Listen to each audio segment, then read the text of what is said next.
Hello प्यारे बच्चों, आज पार्ट नंबर 6 चैप्टर मात्रक एवं विमाएं, इसके 5 वीडियोस से पहले अपलोड किए जा चुके हैं। ये छठा वीडियो मात्रक एवं विमाओं से रिलेटेड। तो इसको स्टार्ट करने से पहले पिछले वीडियो में जो हमने डिस्कस किया था उसको थोड़ा सा संक्षेप में एक बार मैं बता देता हूँ। हमने विमाओं के अनुप्रयोग की बात की थी बेटा। तो उसमें पहला अनुप्रयोग हमने डिस्कस किया था जिसमें हमने कहा था कि विमाओं की सहायता से किसी भी भौतिक समीकरण की सत्यता की जांच की जा सकती है। मतलब कोई भी समीकरण हमें दिया हो तो विमाओं की सहायता से ये चेक करके देख सकते हैं कि वो समीकरण सही है या गलत है। बेसिक कॉन्सेप्ट उसमें हमारा ये था कि उस समीकरण में जितने भी पद होंगे वो सारे पद एक जैसे विमीय सूत्र वाले होंगे। और ये एक लॉजिक भी है, थोड़ा सा कॉमन सेंस भी हम इसमें लगा सकते हैं कि एक राशि में उसी तरीके की राशि को जोड़ेंगे या घटाएंगे और जो रिजल्ट आएगा वो भी उसी तरीके की राशि आएगी। इसका मतलब उस समीकरण में जितने भी पद होंगे वो सारे पद एक ही जैसी राशियों को व्यक्त कर रहे होंगे। तो फिर सभी पदों के लिए विमीय सूत्र भी एक जैसा आना चाहिए। हमने इसी बेसिक कॉन्सेप्ट को पकड़ा और किसी भी समीकरण में उसको अप्लाई करके देखा। अब जिस भी समीकरण में हमें सारे पदों के लिए विमीय सूत्र एक जैसे मिलेंगे हम कह देंगे कि विमा के आधार पर वो समीकरण सही है। ठीक है, तो हमने इसके कुछ एग्जाम्पल्स भी लिए थे, कुछ क्वेश्चंस भी लिए थे और आगे जाकर के कुछ अच्छे टाइप के क्वेश्चंस भी लिए थे। जैसे जेईई और नीट में कभी पूछ लिए जाते हैं, ए बी सी डी तक भी बात जा सकती है कि इनके लिए विमीय सूत्र अगर बनाने हैं तो वो हमने किस तरह से बनाए थे। उस तरह के क्वेश्चन में मैंने एक स्पेशल बात बताई थी कि कहीं पर अगर प्लस या माइनस है तो सबसे पहले उस जगह को हिट करना है, सबसे पहले उस जगह को पकड़ना है जहाँ पर प्लस या माइनस है। वहाँ से हमको किसी एक के लिए विमीय सूत्र पता लगेगा, ए के लिए, बी के लिए, सी के लिए, किसी के लिए। और जब एक के लिए विमीय सूत्र बनेगा तो फिर आगे के रास्ते बनते जाएंगे। एक के विमीय सूत्र की हेल्प से दूसरे के लिए बनेगा, फिर तीसरे के लिए बनेगा और जितने भी होंगे सबके लिए बनते चले जाएंगे। वो जिस भी तरह का हमारा समीकरण होगा हम हमारा सेंस उसमें अप्लाई करके और उस क्वेश्चन को ईजिली सॉल्व कर सकते हैं। कुछ भी अगर उसमें प्रॉब्लम हो तो एक बार वीडियो को रिपीट करके आप देख लीजिएगा, उसमें वैरायटीज ली है अपन ने क्वेश्चंस की। ठीक है, आज जो हम डिस्कस करने वाले हैं वो है दूसरा अनुप्रयोग, सेकंड एप्लीकेशन।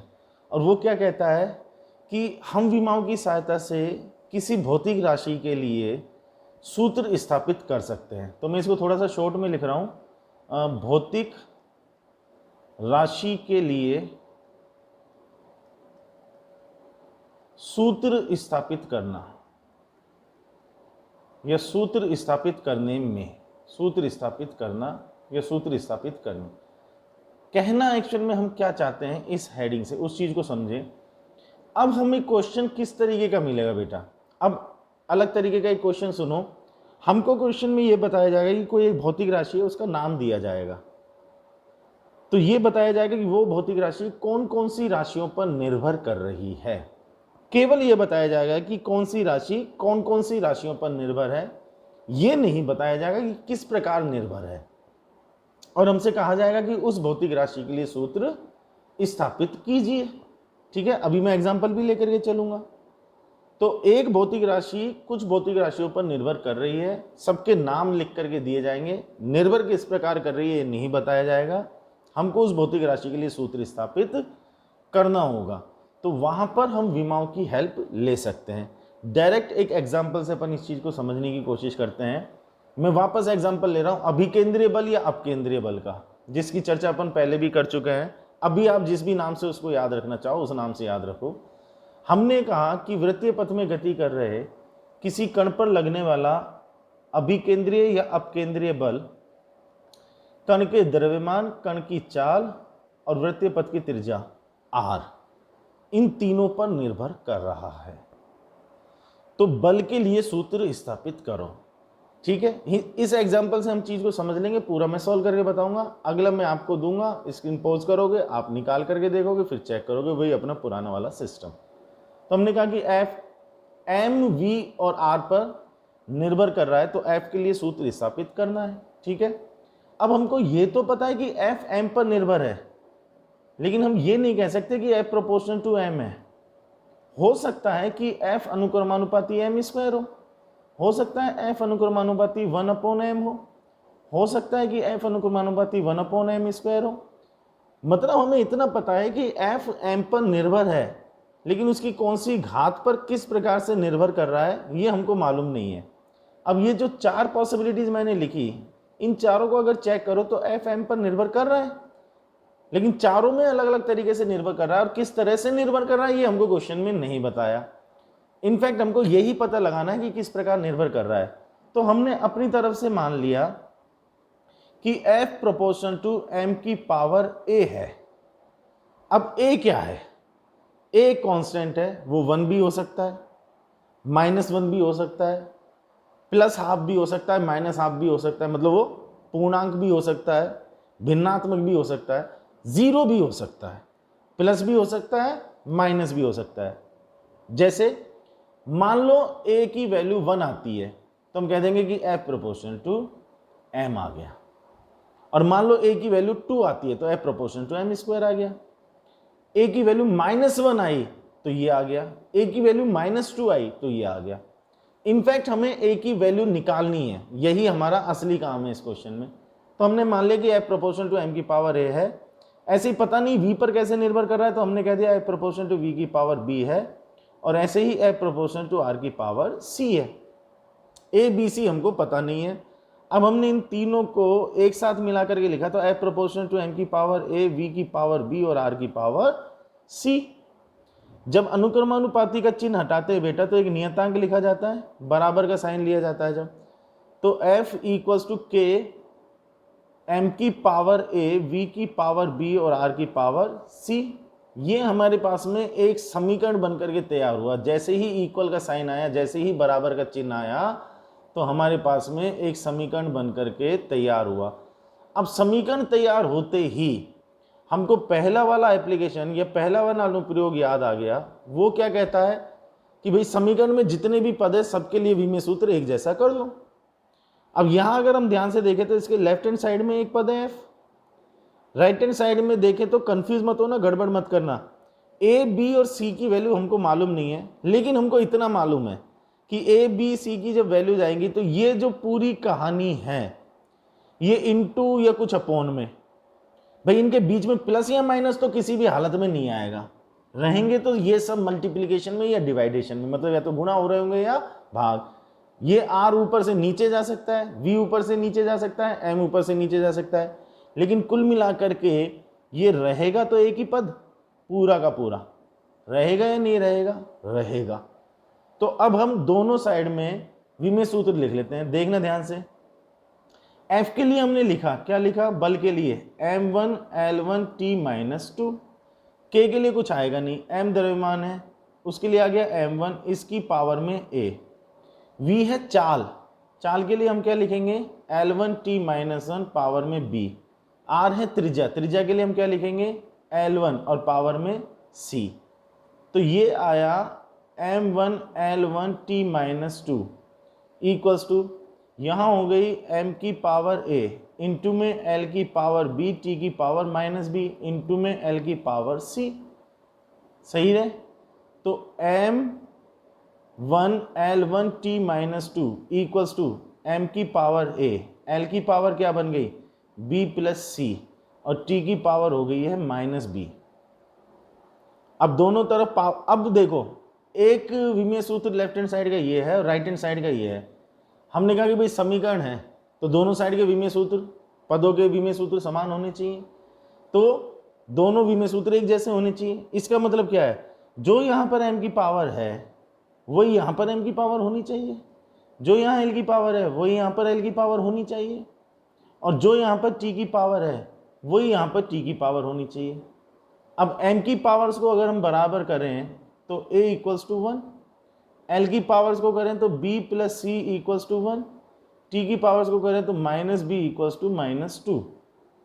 तो a की वैल्यू तो हमारे पास आ गई 1, यहाँ से ये माइनस से माइनस हुआ कैंसिल, तो b की वैल्यू आ गई हमारे पास में 2, और b की वैल्यू को यहाँ पर रख दें तो 2 प्लस c इक्वल्स टू 1, तो c की वैल्यू आ गई -1।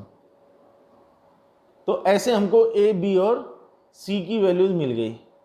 ठीक है, अब इसके बाद में हम f इक्वल्स टू क्या लिखें? यहाँ पर वैल्यूज पुट कर देते हैं इस समीकरण में। तो k m की पावर a का मतलब हो गया 1, v की पावर b का मतलब हो गया 2, r की पावर c का मतलब हो गया -1। तो f equals to k m की पावर 1 लिखना जरूरी नहीं है, v स्क्वायर, इसको ऊपर से नीचे ले जाओ तो r की पावर 1 बन जाएगा। ये हमारे पास में f का एक्सप्रेशन आ गया बेटा विमाओं की सहायता से। अब साइंटिस्ट लोगों ने एक्सपेरिमेंट्स किए, बहुत सारे प्रयोग किए, तो उनके पास में k की वैल्यू 1 आ गई। इसके लिए कोई लॉजिक नहीं है, सिंपली इसको याद रखना चाहो तो रखो, याद नहीं रखोगे तो भी चलेगा। ये तो मैं आपको बता रहा हूँ कि k की वैल्यू एक्सपेरिमेंटली 1 आई, मतलब k इक्वल्स टू 1 आने में विमाओं का कोई रोल नहीं है। विमाओं से तो ये एक्सप्रेशन मिल गया, बात यहाँ पर खत्म। मैं थोड़ी सी आगे की बात बता रहा हूँ कि k की वैल्यू एक्सपेरिमेंटली 1 आती है, तो फिर f equals to final expression हम कह देते हैं कि mv² अपॉन r बना। तो ऐसे हम एक्सप्रेशन को विमाओं की सहायता से डिराइव कर सकते हैं। ठीक, होपफुली ये बात समझ में आई। अब एक एग्जांपल और ले रहा हूं, उसमें मैं बताऊंगा कौन सी राशि कौन कौन सी पर निर्भर कर रही है। क्वेश्चन को सुनने के बाद में स्क्रीन को आप पॉज कर देना, खुद ट्राई करके देखना, फिर जो मेरा सॉल्यूशन है उससे आप मैच करके देखना। ठीक है, चलो क्वेश्चन सुनो ध्यान से। हमने कहा कि किसी वस्तु पर या किसी बिंदु पर लगने वाला जो दाब है P, वो ऊंचाई पर, घनत्व पर और गुरुत्वीय त्वरण पर, इन 3 चीजों पर निर्भर कर रहा है। इन 3 चीजों पर निर्भर कर रहा है। दाब का मान ऊंचाई, घनत्व और गुरुत्वीय त्वरण पर निर्भर कर रहा है। तो अब आप P के लिए एक्सप्रेशन या व्यंजक या सूत्र निकाल करके बताओ विमाओं की सहायता से। पॉज कर लो और सॉल्व करके देखो। अब हमने लिखा P प्रोपोर्शनल टू h की पावर a, d की पावर b, g की पावर c। क्या मैं डायरेक्टली भाई तीनों को अलग अलग लिखूंगा? प्रोपोर्शनल टू h की power a, proportional to d की power b, proportional to g की पावर c, तीनों को मैंने एक साथ लिख दिया। तो फिर आ गया P equals to k h की पावर a, d की पावर b, g की पावर c। ये हमारे पास में समीकरण बन गया समीकरण। अब हम विमाएं लिख लेते हैं। P दाब, ध्यान से चलना है हमको। क्या लिखेंगे? m1l-1 t-2। k के लिए कुछ नहीं आएगा। h ऊंचाई के लिए जो लिखेंगे वो लंबाई वाला, तो l1 पावर में a। d घनत्व m1l-3 पावर में b। g गुरुत्वीय त्वरण, वही जो त्वरण के लिए लिखेंगे l1 t-2 पावर में c। तो ये आ गया हमारे पास m1l-1 t-2, l की पावर a इंटू में m की पावर b, l की पावर -3b इंटू में l की पावर c, t की पावर -2c। ठीक है, तो m1 l-1 t-2 equals to m की पावर b हो गई, l की पावर a है, -3b है और c है, तो l की पावर क्या हो गई? a-3b प्लस में c। t की पावर चेक करेंगे तो -2c आ गया। अब पावर्स का कंपैरिजन कर लो, घातों की तुलना कर लो। m की पावर्स इक्वल करेंगे तो b इक्वल्स टू 1। l की पावर्स की बात करें तो a-3b plus c equals to -1। t की पावर्स की बात करें तो -2c इक्वल्स टू -2। ये माइनस माइनस कैंसिल, 2 से 2 कैंसिल, तो c इक्वल्स टू 1 आ गया। b की वैल्यू 1, c की वैल्यू 1। यहाँ पर अपन वैल्यू डालते हैं तो a-3 b की वैल्यू 1 प्लस में c की वैल्यू 1 इक्वल्स टू -1। तो a माइनस का 3 प्लस का 1 इक्वल्स टू -1। ये -2 इधर शिफ्ट करेंगे तो a इक्वल्स टू 1 आ जाएगा भाई। ये तो सिंपल मैथ से आप समझ रहे होंगे। a equals to 1, b equals to 1, c equals to 1। अब यहाँ से क्या बना समीकरण? p equals to k, h की पावर 1, d की पावर 1, g की पावर 1। ये हमारे पास में p का एक्सप्रेशन बना। अब आप चेक करना आपने सही किया गलत किया। p equals to k h d g, और कुछ गड़बड़ हुई है तो कहाँ पर गड़बड़ की है? एक्सपेरिमेंटली यहाँ पर भी k की वैल्यू 1 आती है। अच्छा एक बात और बताऊँ, हमेशा k की वैल्यू 1 आए जरूरी नहीं है, यहाँ पर भी इत्तेफाक से k की वैल्यू 1 आती है। तो p का फाइनली एक्सप्रेशन बन जाता है h d g। विमाओं की सहायता से अगर बात करें तो ये है। ठीक है, यहाँ तक की कहानी क्लियर हो गई होगी। एक और एग्जाम्पल लेंगे तो चीज़ बिल्कुल एकदम पुख्ता हो जाएगी। किसी सरल लोलक के लिए आवर्तकाल, अब सरल लोलक क्या चीज़ होती है उस पर अभी दिमाग बिल्कुल मत लगाना, एसएचएम चैप्टर पढ़ेंगे, मैं वैसे ही क्वेश्चंस कराने की कोशिश कर रहा हूँ जिनके एक्सप्रेशंस या फॉर्मूलाज या तो आपने देखे हुए हैं या कहीं ना कहीं अब आगे अपने काम आएंगे, ठीक है, मतलब वो चीज़ें सिलेबस से ही रिलेटेड हैं। आवर्तकाल टी निर्भर कर रहा है एम पर, मतलब द्रव्यमान पर, लंबाई एल पर और गुरुत्वीय त्वरण जी पर, इन तीन चीज़ों पर निर्भर कर रहा है। तो टी के लिए एक्सप्रेशन चाहिए। इसको इनको पॉज कीजिए, सॉल्व करके देखिए।